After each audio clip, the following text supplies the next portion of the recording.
It's the sound of my wife finding out that I was coloring on my son. Tagging on your son. Said he wouldn't scream.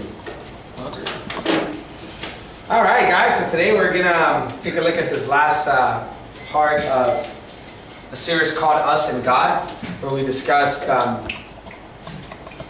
primary points, which was, week number 1, we talked about how we were made in God's image and what that meant, and that meant that we were made to display who God is. That's what God made us for. That was His whole reason for creating us. And then when that fell through the cracks because of sin, God provided Jesus Christ as a way to redeem that plan, to restore what He desired in the first place. Was, I want creation to represent me. I want creation to display me. And we said that's so important for us who are Christians, because that means that we have a reason and a way to be Christian outside of the church's walls. That when we are at work, we are still created in God's image. We are still able to display who God is. When we are at school, we are still created in God's image. We can still display who God is to those around us. And so that was week number 1, we took a look at that. And then week number 2, we took a look at the fact, last week we took a look at the fact that God chose us. That it was God's initiation on whether we would have purpose with Him, or that we would have plan with Him. That it was God that approached you, and it's not you that approached God. It's sort of like dating, right? In most circumstances, I hope so, it's normally men approaching women. Sometimes, if you're Genesis and I, it's the opposite. It's women. I'm just joking. But just as you would pursue something, just as you would initiate a conversation with a girl you like, just as maybe you would initiate a conversation with a friend that you want to make, that's what God did with us in essence. He initiated the contact with us. Before we were even aware of, or before we even wanted to do anything with God, God had already thought about us. God had already said, hey, listen, I want you to be at GKI on Sunday, August, whatever today's date is, and I want you to know about me, and I want you to draw closer to me, and I want your heart to trust me. And so we looked at that last week and how that makes sense. That if God would create us to display Him, it makes sense for God then to go out and choose us and to get us involved. And we talked about how our faith story will have all these endeavors, and will have all these points throughout the time that we live. But the most important is the fact that we would do unto somebody else.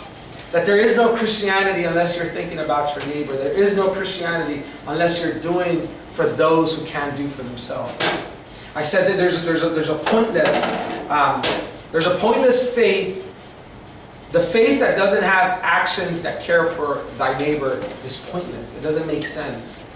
It doesn't have any grounds, any solid ground for us to practice it. And today we'll look at the reason. And we'll look at the reason today, the reason why and the reason how we can approach and be with God. It kind of stems from this. It really, I love saying this because it's true. Next slide. This is the basis, this is the ground, this is the core of why we can come to God. This is it. And Jesus said it on the Sermon on the Mount in this way. He said, blessed are the poor in spirit, for theirs is the kingdom of heaven. In other words, what He's saying is, blessed are those who are in need. Blessed are those who are sinful. Blessed are those who understand, I am a mess inside. I defile God every day in a lot of instances. God says, Jesus said Himself, He says, great. That's exactly who I came to die for. The people who couldn't rise to the occasion, the people that could not keep up, which in essence throughout history has been no one. The people that cannot keep up with God's holiness are the exact people who I want the kingdom of heaven to be for. And that takes an approach in our hearts for us to understand, wait a minute. So God is literally saying, He wants me to be messy and sinful. And when I acknowledge that, when I am there at the place where I'm like, this is really who I am, I don't deserve God's love. I don't deserve God's grace. Because I know who I am. Because I know what I do when I'm alone. Because I know the thoughts that I have. Because I know the actions that I will make. And Jesus says, exactly. That's exactly who the kingdom of heaven is. That's exactly who I wanted to be a part of my people. And so next slide, based on this theme, is our view of God matters. Why? Because from it stems our approach to Him. The way you view God is the way you're going to approach Him. For example, if you view God as a dictator who is getting ready to beat you down with a bat the minute that you mess up, chances are the minute that you mess up, you won't look for Him. Because our approach stems from the way we view God. If you view God as someone who is completely lawless, completely careless about what happens in the world, then your approach to Him would be like, well, you don't care, so I can mistreat my neighbor. So I can be foul to people around me, so I can think of my own interest alone and only, and everything is fine. If you view God in this sense, it all starts with how you view God, because that brings your approach to Him. If you view Him as a scary monster who cannot be trusted, guess what? When I'm telling you to trust God and pray to Him, in your mind what's playing is, no, there's no way. He's a scary monster. If you view Him as a God who doesn't care about the small stuff, guess what? When I tell you, hey, get God involved in every area of your life, you're going to be like, no, it's not important to Him. So our view of God matters, and it's the most critical thing, because from it stems our approach. And so Jesus wanted to paint that picture, and He said, the first thing you should know about God, or the first approach you should have towards God, is you should acknowledge your brokenness. You should acknowledge just how sinful you are, just how fallen short of His glory you are. And then He says, and then here's the cool thing about God. This is why you can do that with God. You see, sometimes today, in today's day and age, we would not, there's a lot of people, I was telling Genesis that yesterday, I was trying to figure out, it was kind of bad, it messed with my day, but one of my distant cousins has had a fiance or boyfriend that they broke up with, and then 2 Thursdays ago on July 27th, through social media, I found out he was dead. Yes. Oh, the charger. Oh, the charger's right there. Bro. All right, everybody back to normal. But I said yesterday, I was thinking about it, and I was like, whoa, this guy died. He was 28 years old, and all day yesterday, I was trying to find out how it is that he died. And some implications led me to think that he might have committed suicide. And you think about that, 28 years old, what drives us to that place? What can potentially drive someone to a place of thinking and knowing and believing that the only way out is to end your own life? And so I started thinking about it, and it makes a lot of sense, because I've said this before a lot of times, but society just doesn't come across to be safe. People can't really come out and talk about their problems, come out and talk about their realities, because many times, in many circumstances, many scenarios, we haven't created enough safe zones for people to do that. And I always say this, and I always think this, and I will stand by it. I always think that the church should be the safest place people can come to. The church, people who invoke the name of Jesus Christ, people who claim to know Jesus the Messiah, the risen Savior, should be the safest people. We should be the people that anybody can come to and be like, yo, this is what's going on. And for us to be able to have a response that is comforting. It doesn't always necessarily means we accept what they're saying, or we necessarily agree with what they're saying. I'll give you guys a quick example that happened to me in the last couple of weeks. There was a friend of mine, I've talked about him so many times, you guys just have to meet him. But he's staying at our house right now. He's staying at our house right now because other than a lot of conflict with substance abuse and addiction, and he was a product of being molested when he was a child by his own father, and so his life is grown up to be a mess. But more recently, he was caught being unfaithful to his wife, and his wife caught him, and so she basically threw him out on the street. 3 weeks ago, or about a month ago, he had a huge car accident where he almost lost his life. He was driving drunk on the street, and he was going about 90 miles an hour, and luckily no one was out because it was late. And he ran into 3 cars, and he almost flew out of the car. In fact, he fractured his what's this called? Is this a thigh? No. Yeah, he fractured his thigh bones because on his way, when he hit the impact, the seatbelt came out, or maybe he wasn't even wearing a seatbelt, but he was about to fly out the windshield, and his legs, because he's pretty big, his legs get caught on the steering wheel. And so he fractures his sternum instead of flying out. I said, if you would have flown out, you would have been dead. And he says, yeah, I know. I literally saw the glass like right in my face. Fast forward to 3 weeks after that, his wife catches him being unfaithful and having an affair, and she puts him out on the street. She kicks him out. Saturday night, I'm at a camp, and I get a phone call, right? And I get a phone call, and it's like it's about 8:30, 9 o'clock at night, and I can't answer the phone call, but I get a voicemail saying, "Hey, I'm out on the street." This is my brother telling me that from my brother's phone. He said, "Hey, I'm out on the street. My wife, so and so." He didn't really say the story, and then I'm basically sleeping out on a bus stop. So I'm like, gosh. So I'm like, well, I'm not coming home tonight early enough to let you in. Talk to my brother. Maybe you can stay in his room. So we get home midnight, right? He's in my brother's room, so we go to sleep. We come to church. We do this on Sunday. I go back home, and it's middle of the day. We normally just hang out with Genesis and the kids. We just chill Sunday afternoons. And I'm like about to take a nap, and someone's knocking on my door, and it's Brian. And Brian looks a mess, right? He's been out on the street for, I'm like, dude, what's the deal? What happened? And he's like, man, I messed up. And I'm like, Brian, didn't I? And I basically tell him, look, Brian, dude, listen, I told you not to go down that path. I told you that it was wrong, it was foul. And I just need you to understand that you're in the situation you're in because of you, right? I said, yeah. However, I get it that you know that it's your fault. However, I cannot leave you out on the street. It's not, you just can't. So I remember that Sunday night, my family was out, we were trying to have dinner. We're all there at the house. We all live in a duplex, so there's a lot of family over there. That's how Latinos do it. But that's how it goes down. It's the truth. If you've ever heard a joke about that, it's actually true. So we end up being there, right? And then he's a cook, so he's a really good cook. And so that night we're getting ready to order food, and then he says, he's kind of like just sitting down on a corner, and he says, "I'll cook for you guys." And then we're like, my dad, my mom were like, "Sure, you can." And so, and long story short, I remember just when he was out cooking, I remember telling my mom, like, we literally just created an environment for this guy to feel safe. Like, he messed up, he's in a mess because of himself, but just by opening up the doors of our home, no one's telling him he's gonna be okay. I made sure that I told him, dude, you are in the mess that you're in because you got yourself in. You cannot hope for things to be different if you make the same decisions. But the long story short is this: because my view of God is that, dude, God loves people. I don't care how far you've gotten from moral standards. I don't care how messy your life has gotten. I believe God has a passion for you, and that's why He gave His Son. This is why I'm able to respond to people. And I think about this next life,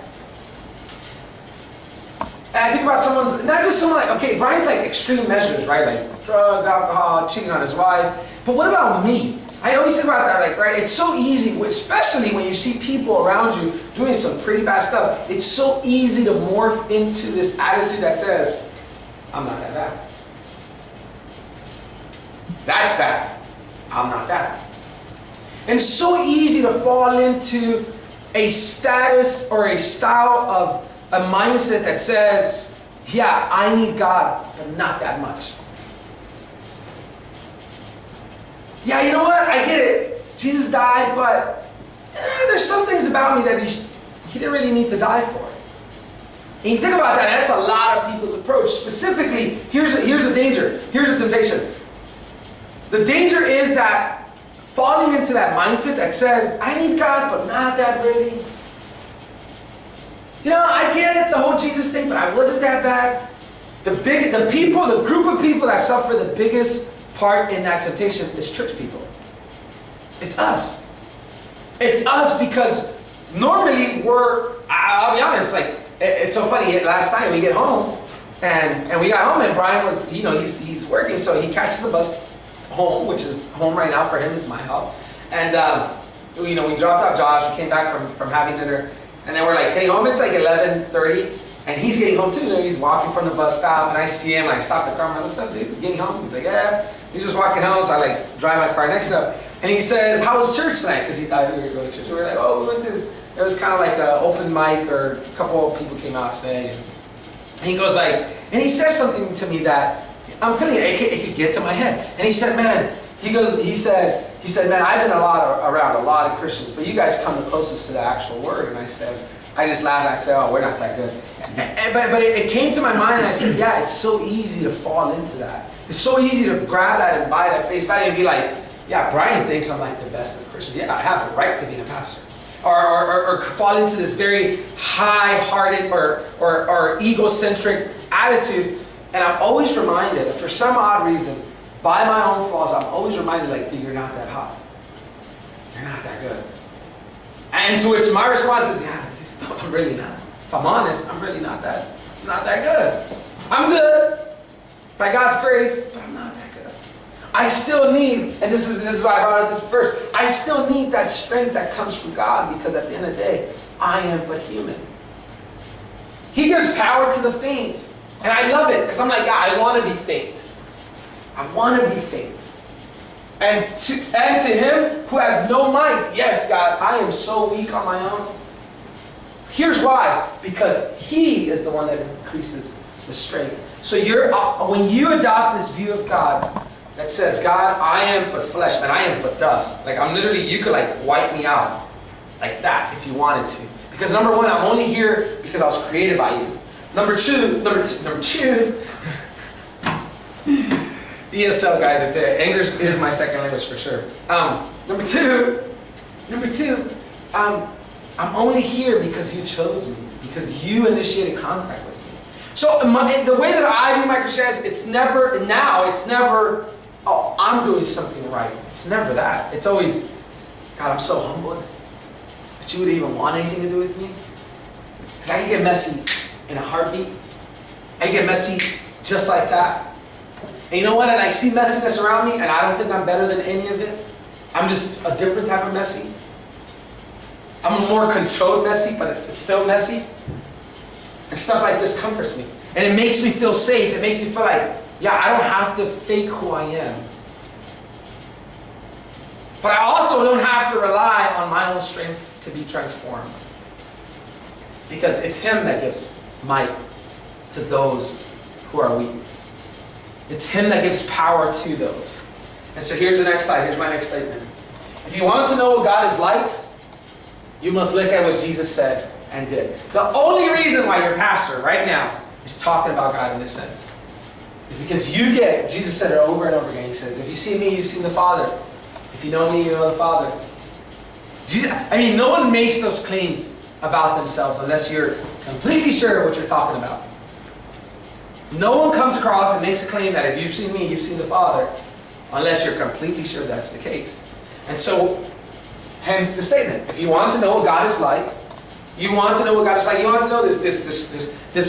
God that you come and you spend this Sundays and you worship and you listen and you pray.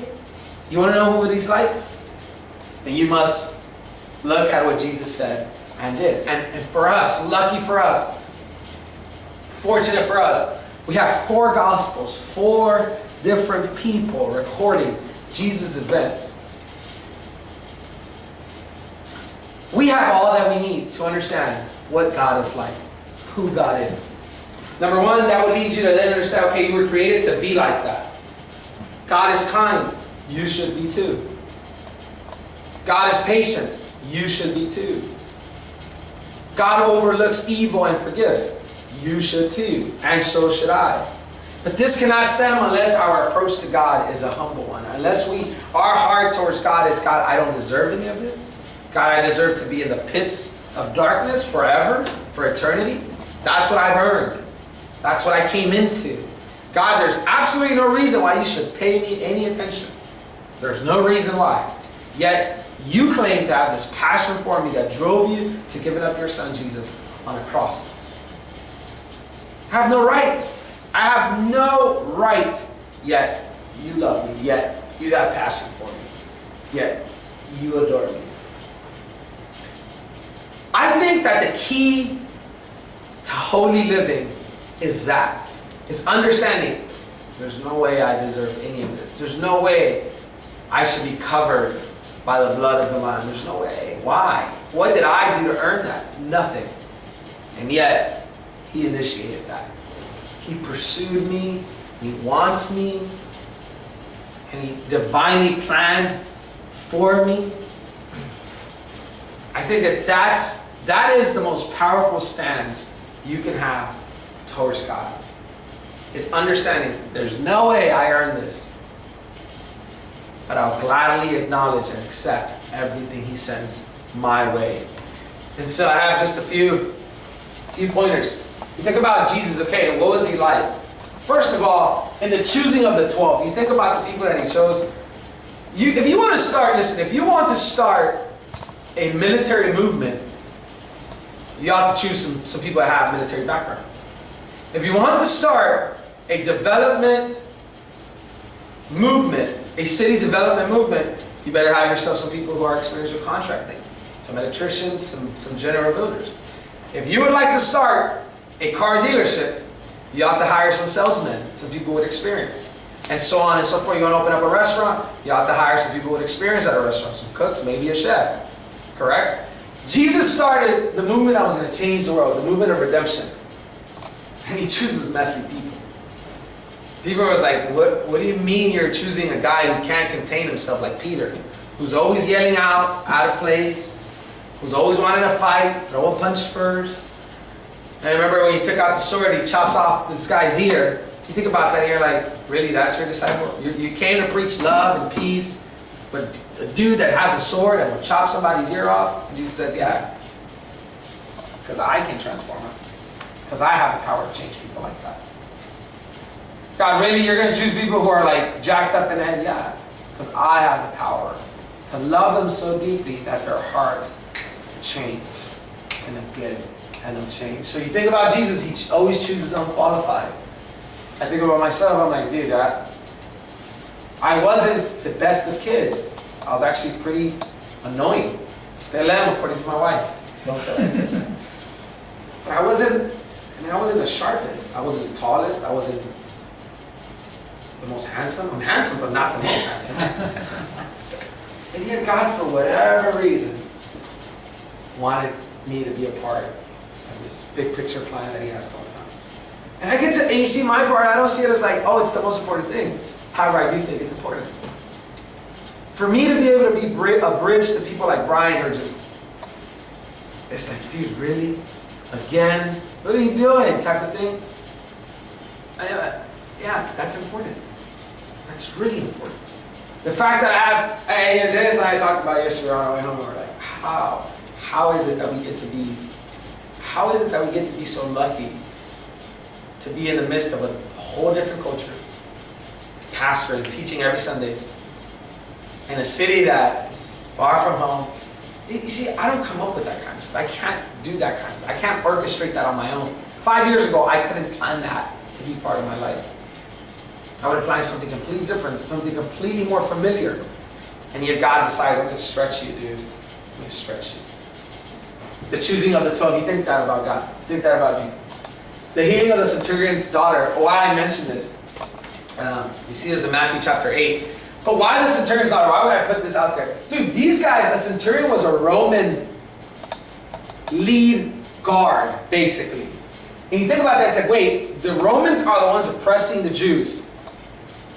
If I was Jesus, just in my humanity, my Jewishness, if a man that is oppressing my people comes and says, my daughter is dying, can you help me? I say, you've oppressed my people for so many years. No, I can't help you. Yeah, Jesus said, yeah, I'll heal her. Yeah, I have passion beyond my own people. You imitate that. Yeah, I care for people beyond my circle. Yeah, I have a group of friends, that's great. Some of you guys back to school, it's great to have a group of friends.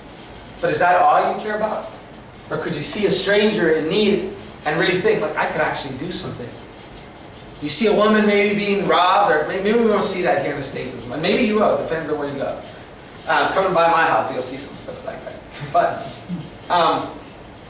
are we able to look beyond our circle and care? It's easy to care for your brother who is your own blood. But would you go beyond caring for people who are complete strangers, and yet you have a resource that can fill their need? Third thing, before I run out of time, the woman at the well. Again, A woman who had been married 6 times or 5 times and the 6th one wasn't even her husband. A woman who's completely immoral according to the social standards at the time. Let that alone. A woman who's a Samaritan, someone who's, it's kind of like, I've heard this, but I've heard that, is it Japanese that don't like Chinese, or it's like amongst Asians, there's like this very hard tension amongst a Chinese group and somebody else. Who is it? I think it's Japanese. Is it Japanese? Oh, Indonesians? But you think about that, right? It's this big tension.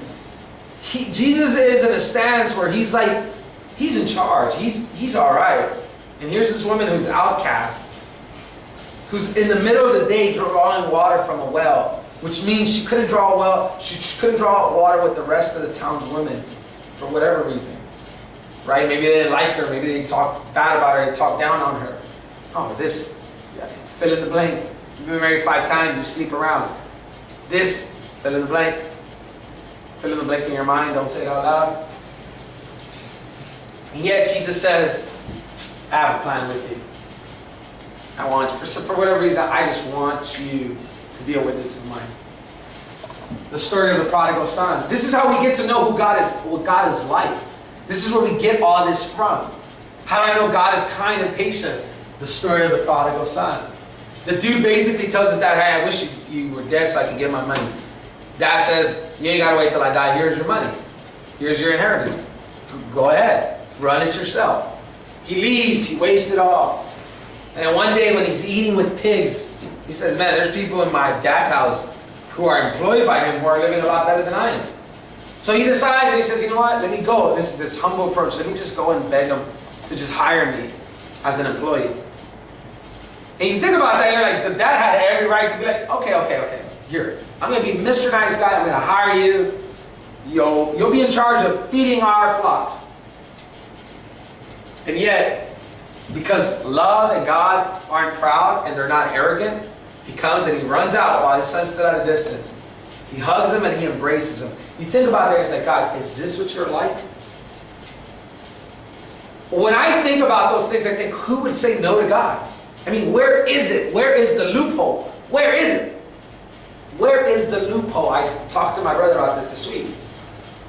And we say, we always talk about this, but we say how so many groups there's always going to be a group, especially amongst very critical events of the world. There's always going to be someone, and a group of intellectuals who are going to come out and be like, the Bible's contradicting to each other.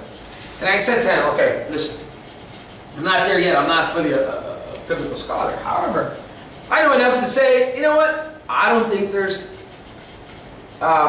necessarily or essentially contradictions that will drop the whole thing.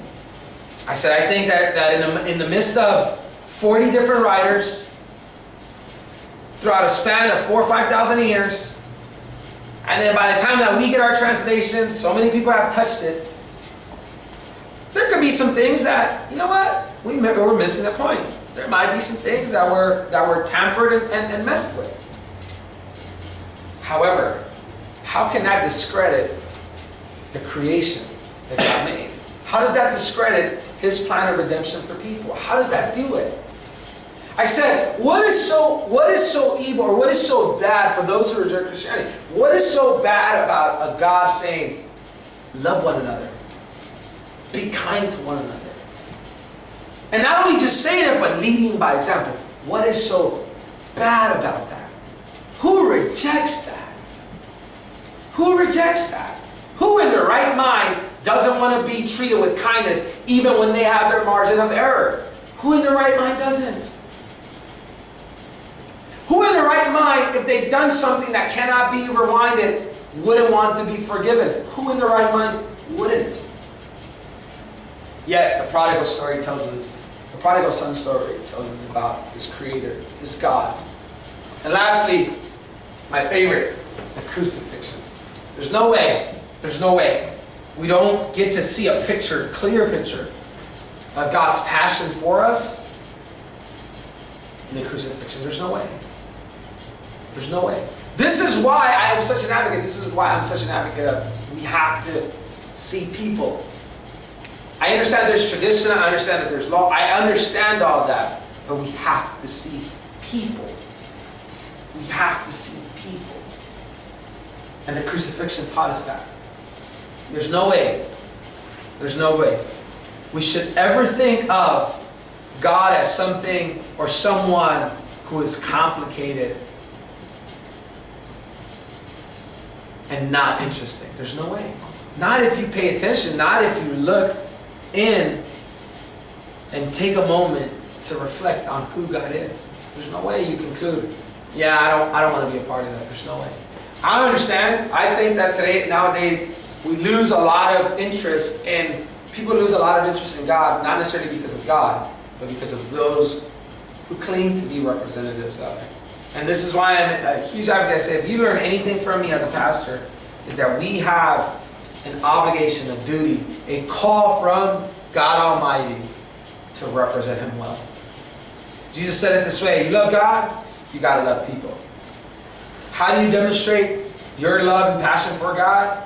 Is by demonstrating it through love and passion for people.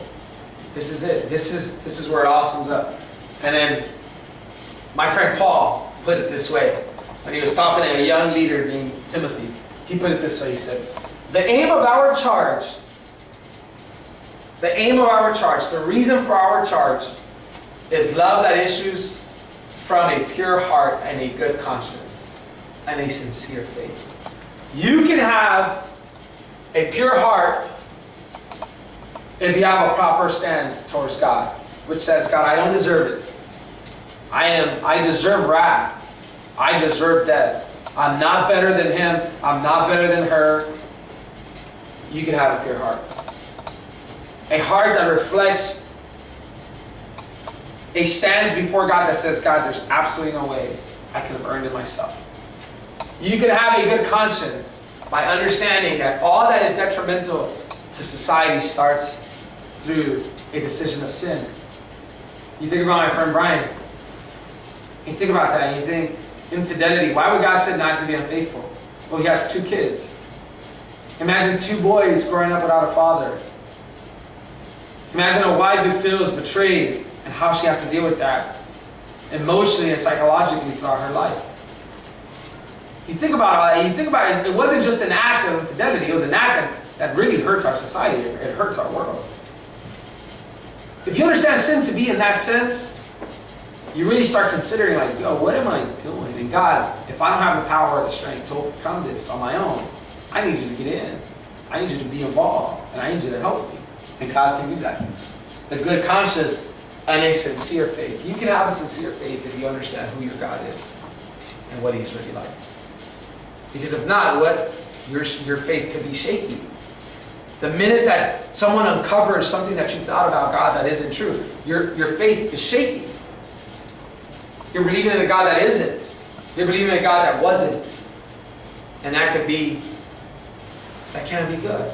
But if you're certain of who God is, which I think, according to Scripture, is very simple to understand, very practical. The God who loved us, created us to be in His image, to display Him, then sin corrupted that, and yet God pursued us, and He gave His Son, the ultimate sacrifice, so that that could be redeemed. There's nothing complicated about that. And so Paul says, the aim of our charge is love that issues from a pure heart and a good conscience and a sincere faith. This is it. You and God, us and God. You and your Creator. God and us. It ends there. You were made in His image. You were chosen by Him. And the reason for it, if you have a proper stance, you get the whole picture. You'll be a part of the whole shebang. I don't care if one day God calls you to leave the country or you're in a different place. If you can go away with this in mind, you'll be fine everywhere you go. And people around you will benefit for you being there. This is how I like to view my life. This is how I like to view it. And with this I conclude. I like to view it this way. I want to make sure that no matter where I'm at in life, I am contributing to some good. Because I believe that if I'm made in God's image, wherever God is, there has to be good. Wherever God is, there has to be peace. Wherever God is, there has to be kindness. And because I am a representative of God, and I was made in His image, and I claim to have the Spirit of God within me, then I need to contribute to my surroundings having that. Kindness, peace, love, and things that go above and beyond what the norm is. That is how I like to be myself in everything that I do. And I said this to my friend yesterday. My friend Chanel, we talked a little bit about his pastoral work at Pasadena, the church we were at yesterday. And I said to him, we shared a couple thoughts about how he's doing, and he's getting a transfer over to another church. And I said, Shalom, I have decided to forever be bivocational. I never want to just be fully employed by just the church. I said, I want to see people. I want to have a chance, not just to display who God is and perhaps impart some truth on Sundays when I get a platform, but I want to do that outside throughout the week with people who are so far from God, it isn't even funny. Because I believe that I can be a bridge for others to know God. And this is why I will forever be passionate about the church. Because here we are, a group of young dudes, plus my wife, who can, starting this evening when we walk out of here, can contribute to people getting to know who God is. This is why I'm excited. This is why it all makes sense to me. Because we can really leave our fingerprint in people's lives if we just adhere to the call of God in our life. So let's bow our heads, let's close our eyes, and I have 2 minutes. It's 11:28. In the next couple minutes, I just want us to just have sincere hearts before God. Where are you with God? Has something disappointed you? Or are you maybe on the bridge of saying, God, how do I get my hands and feet wet with doing my Christianity? Not just claiming I'm a Christian, but doing my Christianity. And that's commonly known as doing ministry. Or are you at a place where you're just like, I don't know if I can really get this. Whatever it may be, my hope and prayer today is that you would just be sincere with God. That there may be a sincerity that says, God, this is where I'm at. This is who I am. And then on behalf of God, if I may safely say, I think God wants to meet you there. God isn't angry. God isn't disappointed. There's no way He can be disappointed in a people when He gave His Son to die for on the cross. Not if we're sincere. I don't see that being blended in. So Father, I just pray today that we would take these last 3 weeks, the truth that you made us to represent you. You made us in your image. The truth that you chose us, that you thought of us and we didn't think of you. You initiated contact. We didn't. And then the truth that the reason for it is so that we can have a proper stance before you. Know that in our hearts we are poor and weak, yet also understand that you are the God that is so passionate about giving strength to the weak, renewing us, restoring us, redeeming us. This is it. This is the beauty in it, is that there's absolutely nothing that is true about me that does not qualify me to be loved and held by you, God. That if I am messy, I am sinful, God, that's exactly why your Son died. And so I'm okay to enter into a communion with you, because there's nothing that lays underneath that will prevent me from doing so. All you ask for is sincerity. All you ask for is a proper stance in the heart. And God, I pray that this church, this group here, as long as we gather, we may always have that stance before you, God. That no matter how glorious our lives become, how great and how much we're thriving, we may still understand, God, there's no way this is happening without your hand of mercy and kindness being involved in it. So I pray, God, that through our lows and through our highs, our heart will always say, God, we need you, period. And I pray all this in Jesus Christ's name. Amen. All right.